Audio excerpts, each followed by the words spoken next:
18절부터 29절까지 말씀 한 절씩 교독하십니다. 창세기 27장 18절부터 29절까지 말씀 교독하겠습니다.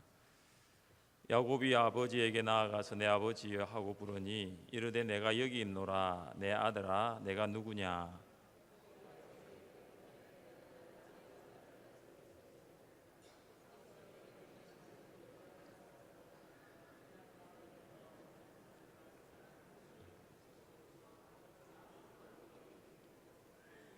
이삭이 그의 아들에게 이르되 내 아들아 내가 어떻게 같이 속히 잡았느냐. 그가 이르되 아버지 하나님 여호와께서 나로 순조롭게 만나게 하셨음이니이다.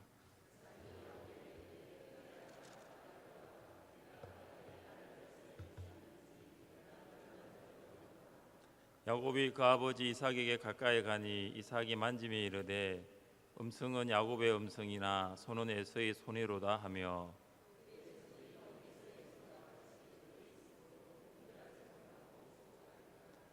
이삭이 이르되 내가 참 내 아들 에서냐. 그가 대답하되 그러하니이다.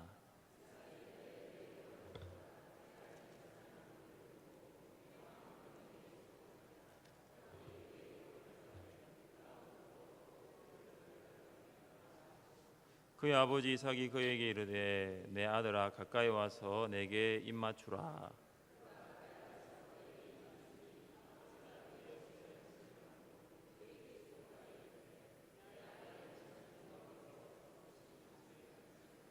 하나님은 하늘의 이슬과 땅의 기름짐이며 풍성한 곡식과 포도주를 내게 주시기를 원하노라. 만민이 너를 섬기고 열국이 내게 굴복하리니 내가 형제들의 주가 되고 내 어머니의 아들들이 내게 굴복하며 너를 저주하는 자는 저주를 받고 너를 축복하는 자는 복을 받기를 원하노라. 아멘. 야곱은 어머니 리브가의 말대로 염소를 잡았고 리브가는 그것을 가지고 별미로 만들었습니다. 그리고 리브가는 야곱에게 에서의 의복을 입혀서 이삭에게 별미를 주도록 하였습니다. 야곱은 이제 별미를 가지고 이삭에게 가서 이렇게 불렀습니다. 아버지. 야곱은 에서의 목소리 흉내를 내었지만 이삭은 약간 이상한 느낌을 받았습니다. 아버지라는 목소리는 이 평소 들었던 에서의 목소리가 아니었기 때문입니다. 그래서 이삭은 앞에 있는 아들이 누구인가를 판단하기 위하여 다시 한 번 더 질문을 던집니다. 내가 누구냐? 야곱이 말했습니다. 저는 아버지의 맏아들 에서입니다. 야곱은 이삭에게 맏아들 에서라고 속였습니다. 야곱이 아버지에게 첫 번째 거짓말을 한 것입니다. 야곱은 아버지께서 말씀하신 대로 사냥한 고기를 잡수시고 마음껏 축복해 달라고 했습니다. 이삭은 아무리 생각해도 의심이 들었는지 어떻게 이같이 고기를 속히 잡았는가 물었습니다. 그때 야곱은 이렇게 말합니다. 아버지의 하나님 여호와께서 순조롭게 만나게 하셨음이니이다. 야곱이 이삭을 두 번째로 지금 속이고 있습니다. 야곱은 하나님께서 쉽게 사냥할 수 있도록 도와주셨다라고 거짓말한 것입니다. 야곱이 처음에는 자신이 에서라고 말을 하고 연이어 하나님의 이름을 팔면서까지 아버지 이삭을 속였습니다. 이 거짓말은 한 번으로 끝나면 좋은데 그렇지가 않습니다. 거짓말은 또 그것을 숨기기 위해서, 은폐하기 위해서 또 다른 거짓말을 하게 되는 것입니다. 야곱은 첫 번째 거짓말을 숨기기 위하여 하나님의 이름까지 망령되이 일컫는 죄를 범하게 되었습니다. 그는 아버지의 하나님 여호와께서 순조롭게 만나게 하셨습니다라고 했습니다. 여기 만나게 하다라는 단어는 인간의 능력이 아니라 하나님의 주권적인 섭리가 원인이 되어서 일어나는 정말로 특별한 사건을 이야기할 때 만나게 하다, 이 단어를 사용합니다. 그래서 이 만나게 하다라는 이 단어는 함부로 쓸 수 없는 단어입니다. 아브라함의 종 엘리에셀이 이삭의 배필을 위해서 어떤 기도를 드렸습니까? 우리 주인 아브라함의 하나님 여호와여, 원하건대 오늘 나에게 순조롭게 만나게 하사 내 주인 아브라함에게 은혜를 베푸시옵소서. 오늘 나에게 순조롭게 만나게 하사, 똑같은 단어거든요. 엘리에셀은 이삭의 배필을 하나님께서 계획하시고 주관하시고 인도해 달라고 기도를 하면서 만나게 하사, 이 단어를 사용했습니다. 그러니까 엘리에셀은 이삭의 배필을 만나는 것도 하나님의 주권 안에 있다, 하나님께서 계획하시고 인도하신다는 것을 믿었기 때문에 만나게 하다라는 단어를 썼습니다.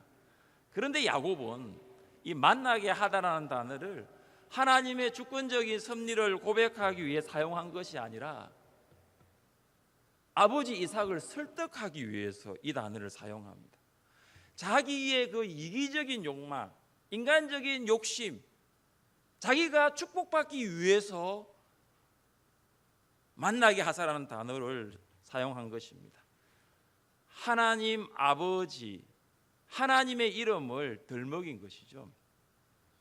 미국인들 가운데 특히 흑인들이 많이 쓰는 영어 표현들 중에 하나가 I swear to God 이라는 단어를 씁니다. 이 단어를 그대로 해석하면 나는 하나님께 맹세합니다, 이런 단어, 이런 해석인데 굉장히 좋은 의미로 비춰줄 수 있습니다. 나는 하나님께 맹세합니다. 그런데 흑인들이 이 표현을 쓸 때는 나는 하나님께 맹세합니다는 이런 좋은 표현이 아니라 상대방을 설득시킬 때 이 표현을 씁니다. 그리고 자신에 대해서는 나는 아무런 잘못도 없다 해명하려고 할 때 이 표현을 씁니다. 그래서 나는 하나님께 맹세합니다라는 이 의미보다는 맹세코 거짓말이 아닙니다, 이런 뉘앙스가 더 크다라는 것이죠. 한 흑인이 핸드폰 가게에 와서 자신의 부주의로 고장난 그 핸드폰을 새 것으로 바꾸어 달라고 말을 합니다. 가게 주인이 아무리 봐도 이것은 손님 부주의로 일어난 일이기 때문에 새 걸로 바꿔줄 수 없다고 응대를 했습니다. 그때 흑인이 손가락을 위로 가리키면서 하는 말이 I swear to God이에요. 그러니까 맹세코 내 부주의로 고장난 것이 아니라 원래 핸드폰이 문제였다라고, 내가 지금 하는 말은 거짓말이 아니다라고 하는 것입니다. 실제 그럴 수도 있습니다. 그런데 I swear to God은 뭐냐 하면은 내가 하는 말이 거짓말이 아니기 때문에 좀 인정해 달라는 것입니다. 그래서 God이라는 하나님의 이름을 덜 먹이면서까지 하나님의 이름을 수단으로 삼아서 자기가 이득을 보려고 하는 부분들이 굉장히 많습니다. 야곱이 이삭으로부터 축복받기 위해서도 하나님을 수단으로 사용했다라고 보게 되는 것이죠. 우리는 야곱처럼 하나님의 이름을 팔면서까지 사람들을 속이지 않죠. 우리는 야곱처럼 하나님의 이름을 덜 먹이면서까지 자신의 거짓을 덮으려고는 하지 않을 것입니다. 그런데 우리가 신앙생활 하다 보면 상대방의 어떤 그 마음을 움직이기 위해서, 상대방을 설득하기 위해서 가끔씩 쓰는 표현이 있습니다. 어떤 표현이냐면은 내가 기도를 해봤는데, 이겁니다. 내가 기도를 해봤는데, 내가 기도를 해봤는데 뭐죠? 그건 하나님의 뜻이 아니라는 거예요. 내가 기도를 해봤는데 하나님께서 그렇게 말씀하신 적이 없다라는 거죠. 우리가 정말로 상대방을 위해 기도하여 하나님께서 우리에게 그렇게 말씀하지 않으셨다면 하나님께서는 상대방에게도 그렇게 말씀하지 않으실 것입니다. 그런데 이상한 것은 상대방은 전혀 그런 하나님의 말씀을 들어본 적이 없다 하거든요. 형제와 자매가 결혼을 전제로 교제를 하고 있었습니다. 교제하다 보면 성격과 생각의 차이 때문에 다투기도 합니다. 근데 형제는 자매와 헤어지고 싶어요. 근데 자매는 형제와 계속해서 교제하기를 원해요. 무슨 말을 하더라도 이 자매는 이 형제의 생각을 받아들이지 않는 거지요. 그래서 형제는 이렇게 말을 했습니다. 내가 기도해보고 계속 만나야 할지 만나지 말아야 할지 결정하겠으니까 일주일 동안 기도원 가서 내가 기도해 보겠다라고 이야기합니다. 일주일이 되었습니다. 형제가 자매에게 말했습니다. 내가 일주일 동안 기도를 해봤는데 너랑 헤어지는 것이 하나님의 뜻인 것 같아 라고 말합니다. 여러분, 이 형제의 말이 진짜일까요? 가짜일까요? 진실일까요? 거짓말일까요? 기도는 안 갔습니다. 기도원 갔다 하더라도 잠 안 잤을 거예요. 어떻게 하면 자매를 설득할 수 있을까 생각하다가 내가 기도원 가겠다, 가서 내가 기도하겠다라고 말한 거예요. 여러분이 형제가 일주일 동안 기도원에서 기도하겠다는 말을 들은 자매가 어떻게 하겠습니까? 기도하지 않겠습니까? 제가 자매는 아니지만 정말로 이 형제와 결혼하겠다 하는 자매면요 금식 기도했을 겁니다. 형제는 일주일 동안 기도원 가서 기도해도 자매는 아마 금식하며 기도했을 거예요. 그런데 자매는 하나님으로부터 형제를 그만 만나고 헤어지라는 말씀을 들은 적이 없거든요.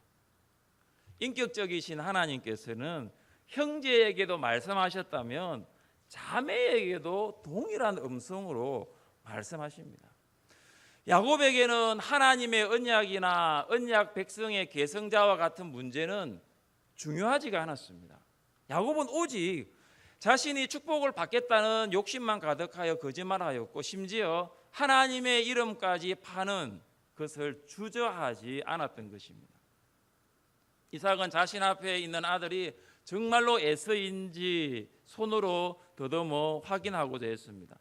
이삭은 야곱의 손을 만져보았는데 야곱의 손에서 에서의 옷, 염소털 옷이 만져졌습니다.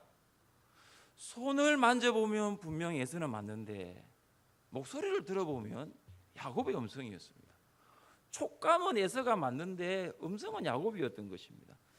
이삭은 앞에 있는 아들이 에서가 아닐 수도 있겠다라는 예감이 들었던 것일까요? 그래서 이삭은 이제 마지막이라 생각하고 한 번 더 물어보았습니다.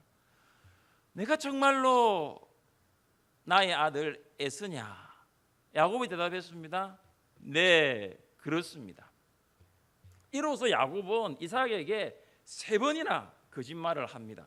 처음에는 이삭이 내가 누구냐라고 물었을 때 야곱은 맏아들 에서라고 거짓말했습니다. 이삭이 야곱에게 어떻게 고기를 속히 잡았느냐라고 물었을 때 야곱은 하나님 여호와께서 순조롭게 만나게 하셨다라고 또 거짓말했습니다. 그리고 이삭이 옷을 만져보면 에서가 맞지만 목소리는 야곱으로 의심이 들어서 마지막으로 내가 정말로 내 아들 에서냐라고 물었지만 야곱은 마지막까지 거짓말을 했습니다. 야곱은 결국 거짓말로 아버지를 속였습니다. 그것도 3번씩이나. 그렇죠. 야곱은 나중에 이 거짓말의 대가를 혹독하게 치르게 됩니다. 그래서 우리는 심은 대로 거둔다라는 걸 알게 됩니다. 거짓말을 심으면 반드시 거짓말을 거두게 되는 것이죠. 야곱은 이후에 살아가면서 다른 사람들로부터 여러 번 속임을 당해야만 했습니다. 야곱은 외삼촌 라반의 집으로 도망가 20년 동안 타향살이를 했습니다. 외삼촌 라반은 야곱을 속여 라헬이 아니라 레아를 신부로 주게 됩니다. 그리고 외삼촌 라반은 야곱에게 주어야 할 품삯을 10번이나 변개했습니다. 뿐만 아니라 야곱의 아들들은 미디안 상인들에게 요셉을 팔아버린 후 악한 짐승이 요셉을 잡아 먹었다라고 아버지 야곱을 속이게 됩니다. 살아가는 날 동안 야곱도 만만치 않게 속임당하고 괴로움을 많이 겪었습니다. 그래서 그는 그의 인생을 이렇게 말합니다. 험악한 세월을 보내었나이다. 험악한 세월을 보내었나이다. 야곱의 모습이 우리의 모습일 수가 있고 야곱의 인생이 우리의 인생일 수가 있습니다. 세상 사람들 거짓말을 참으로 많이 한다는 것을 최근에 느꼈습니다. 얼마 전 아내가 전구가 문제가 있어가지고 전구 가게에 전화를 했습니다. 가게 주인이 하는 말이 이것입니다. 관리사무소에 전화하여 보세요. 남편이 출장 중인데 수리해 달라고 이야기해 보세요. 남편이 지금 출장하지 않고 잘 있는데, 그렇게 남편이 출장 중이니까 관리사무소에 좀 도와달라고 이 말을 하는 거예요. 엄연한 거짓말이었습니다.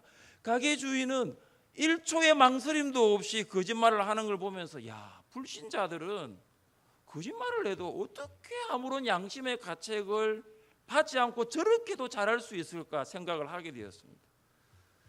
그들은 마귀의 지배를 받고 있기 때문입니다. 우리 함께 말씀을 읽어보겠습니다. 같이 읽습니다. 너희는 너희 아비 마귀에게서 났으니 너희 아비의 욕심대로 너희도 행하고자 하느니라. 그는 처음부터 살인한 자요 진리가 그 속에 없으므로 진리에 서지 못하고 거짓을 말할 때마다 제 것으로 말하나니 이는 그가 거짓말쟁이요 거짓의 아비가 되었음이라. 사단은 처음부터 거짓말을 했습니다. 사단은 하와에게 접근하여 하나님이 참으로 너에게 동산에 있는 모든 나무의 실과를 먹지 말라고 하시더냐라고 거짓말했습니다. 하나님께서는 선악을 알게 하는 나무의 열매만 먹지 말라고 했지 모든 나무의 열매를 먹지 말라고 하신 적이 없었는데 사단은 거짓말한 것입니다. 또한 사단은 그것을 먹어도 절대 죽지 않는다라고 거짓말을 했습니다. 하나님께서는 그것을 먹는 날에는 반드시 죽는다라고 말씀하셨는데 사단은 그것 먹어도 죽지 않는다라고 거짓말을 했습니다. 나아가서 그것 먹으면 오히려 하나님처럼 될 것이라고 또 거짓말을 하였던 것입니다. 지금도 사단은 공중의 거세 잡은 자로서 불신자들에게 거짓을 심어주고 있습니다.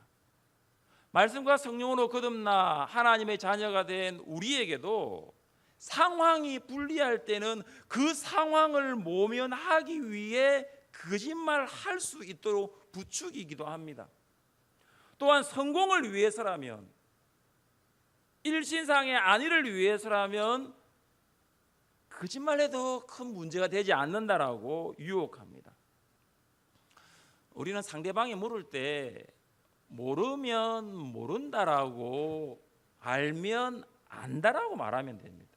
그런데 우리는 모르는데 안다라고 말하기도 하고 또 알고 있는데도 모른다라고 말을 하기도 합니다. 그럼 거짓말이 되는 거예요. 알고 있는데 순간을 모면하기 위하여 기억나지 않습니다 라는 말도 거짓말이 되는 거예요. 알고 있다는 것은 엄연히 기억이 나고 있다는 거거든요. 거짓은 관계의 문제이고 거짓말한다는 것은 신뢰하지 않고 있다는 것입니다.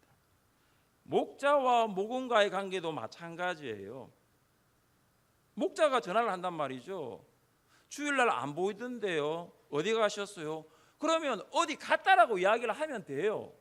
그런데 거짓말을 한단 말이죠. 목사가 전화를 해요. 집사님 안 보이던데요. 어디 가셨어요? 그러면 어디 갔다라고 이야기를 하면 되는데 또 거짓말을 하는 거예요. 그 몇 사람만 전화해 보면 그 거짓말이라는 것이 다 들통이 나는데 거짓말을 하는 거예요. 목자와 목원과의 그 관계의 밑바탕에는 신뢰가 있어야 되는 것입니다. 목사와 성도와의 관계도 마찬가지예요. 신뢰가 있어야 되는 거예요. 신뢰의 관계 위에 소통이 됩니다. 믿지 않는데 어떻게 오픈해가지고 말을 할 수 있을까요? 소통이 없으면은 신앙이 성장이 안 되고 성숙도 안 되고 열매를 맺을 수가 없습니다. 그래서 가장 밑바탕에 뭐가 있냐면 신뢰가 있는 거예요. 이삭은 야곱에게 사냥한 고기를 가져오면 그것을 마음껏 먹고 축복하겠다라고 했습니다. 이삭은 축복하기 전에 고기를 먹고 포도주를 마셨습니다. 지금 굉장히 중요한 순간입니다. 이제 유언과 같은 축복을 해야 하는 굉장히 중요한 순간에 그 고기를 먹고 포도주를 마실 이유가 무엇입니까? 굉장히 영적으로 성령 충만해야 할 그 영적으로 민감한 지금 이 시간에 지금 이삭이 무엇에 더 집중하고 있습니까? 영적인 필요가 아니라 육적인 필요에 더 집중하고 있습니다. 지금 이삭이 하나님의 뜻을 분별해야 될 이 시점인데 이삭은 육신의 필요에 더 집중하고 있는 것입니다. 아마 이삭이 평생을 살아가면서 지금보다 더 중요한 순간은 없을 수도 있습니다. 하나님의 이름으로 축복을 해야 하고 이제 아브라함의 하나님, 이삭의 하나님, 그 다음 이제 언약의 계승자를 세우는 이 일인데도 고기를 먹고 포도주를 마시는 것이 그렇게도 중요했을까요? 이삭의 우선순위가 어디 있었습니까? 그의 우선순위는 하나님의 뜻이 아니라 육신의 필요에 있었다는 것을 보게 됩니다. 이삭은 하나님의 뜻보다도 육신의 필요를 먼저 생각하고 있었습니다. 육신의 필요가 하나님의 뜻보다 앞섰기 때문에 육신의 필요가 하나님의 뜻을 가려버렸던 것이죠. 이삭을 보면서 팥죽 한 그릇에 장자의 명분을 팔아버린 에서의 모습도 떠올리게 됩니다. 우리는 육신이 이끄는 대로 살아가면 그냥 육신대로 살아갈 수밖에 없습니다. 그러나 하나님의 뜻이 이끄는 대로 살아가겠다라고 하면 하나님의 뜻대로 살아가게 될 것입니다. 연일 폭염이 계속되는 무더운 가운데서도 육신이 이끄는 대로 살아가면 육신대로 살아가는 거예요. 자고 싶은 대로 자고, 일어나고 싶을 때 일어나고, 먹고 싶은 대로 먹고, 보고 싶은 대로 보고, 하고 싶은 대로 하면 그렇게 지나가는 것이죠. 그냥 몸이 움직이는 대로 살아간다는 말이죠. 무더운 여름에도 우리의 육신을 쳐서 하나님의 뜻에 복종시킬 이유가 있습니다. 그리스도인은 육신이 이끄는 대로 살아가는 사람이 아니라 성령이 인도하심을 따라 살아가는 사람임을 믿으시기를 바랍니다. 그리스도 예수의 사람들은 이미 육체와 함께 그 정욕과 욕심을 십자가에 못 박은 사람입니다. 우리가 성령을 따라 살면 더 이상 육체의 욕심은 이루어지지 아니할 것입니다.